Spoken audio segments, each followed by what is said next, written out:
हाँ तो बेटा सुनिए सभी बच्चे, डायरी क्या है।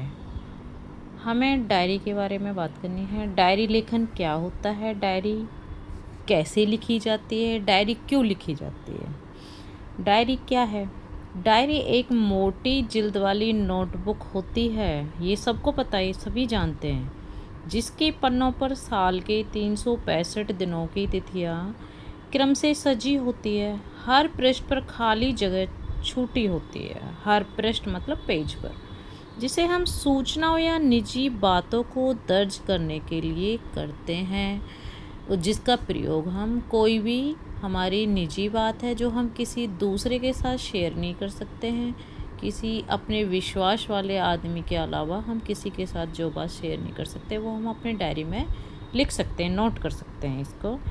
और कोई सूचना, हमें कोई खबर मिलती है, ऐसी कोई खबर होती है जो हमसे जुड़ी होती है और उसको हमें याद रखना ज़रूरी होता है, लेकिन हमें याद ना रहे इसलिए हम उसको डायरी में नोट कर लेते हैं, क्योंकि वहाँ से हम उस खबर को कभी भी देख सकते हैं, हम याद रख सकते हैं। तो डायरी की ज़रूरत इसलिए है, ठीक है। डायरी एक व्यक्तिगत दस्तावेज, हाँ ठीक है, जिसमें हम अपने जीवन के कुछ विषयों, क्षणों में घटित अनुभवों, विचारों, घटनाओं, मुलाकातों आदि का विवरण लिखते हैं। हाँ ठीक है, ये बात बिल्कुल सही है, ये एक व्यक्तिगत दस्तावेज है। इसके अंदर हम भाई हमारे साथ कुछ गलत घट जाता है, कोई ऐसा क्षण हमारे जीवन का आ जाता है जिसमें कुछ हमारे साथ कुछ गलत हुआ हो या कुछ अच्छा भी हुआ हो, तो हम ये दोनों ही बातों का जो हमारा अनुभव होता है, एक्सपीरियंस होता है, उसको हम उसमें लिख सकते हैं, लिख लेते हैं। विचार होते हैं, घटना हो गई, मुलाकात हो गई, कोई स्पेशल मुलाकात जो हमारी यादगार बन जाती है, ऐसा विवरण हम डायरी के अंदर देते हैं। डायरी लेखन नितांत निजी स्तर पर घटित घटनाओं और उससे संबंधित बौद्धिक, भावनात्मक समस्त प्रतिक्रियाओं का लेखा जोखा है।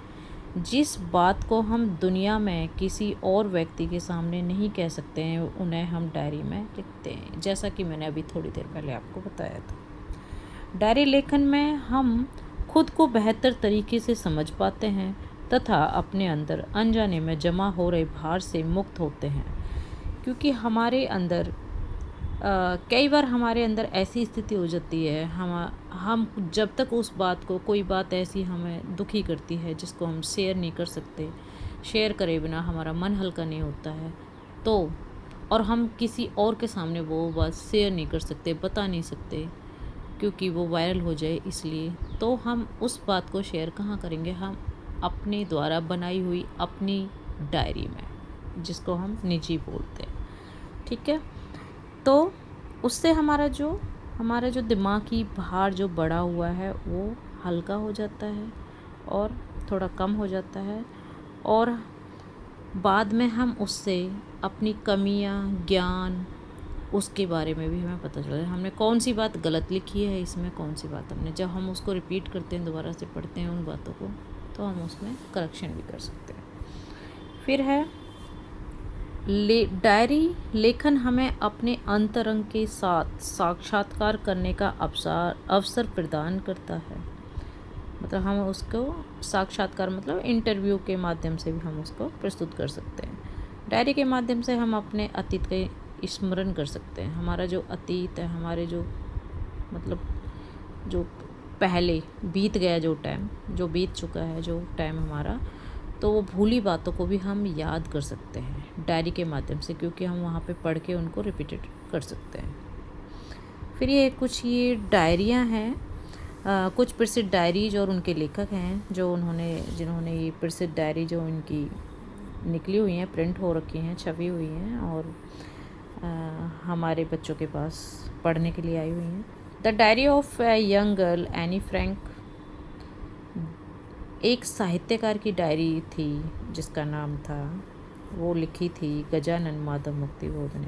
पैरों में पंख बांधकर ये लिखी थी राम वृक्ष पैनीपुरी ने। रूस में 25 मास राहुल सांकृत्यायन ने लिखा था। सुदूर दक्षिण पूर्व सेठ गोविंदास ने। हरी घाटी डॉक्टर रघुवंश ने। और भी कुछ डायरीज और लेखक के नाम हैं जो हम अपनी कक्षा में याद करेंगे। तो आज का हमारा टॉपिक इतना ही रहेगा बच्चों। सभी बच्चे ध्यान से सुने इस वीडियो को और देखें। धन्यवाद।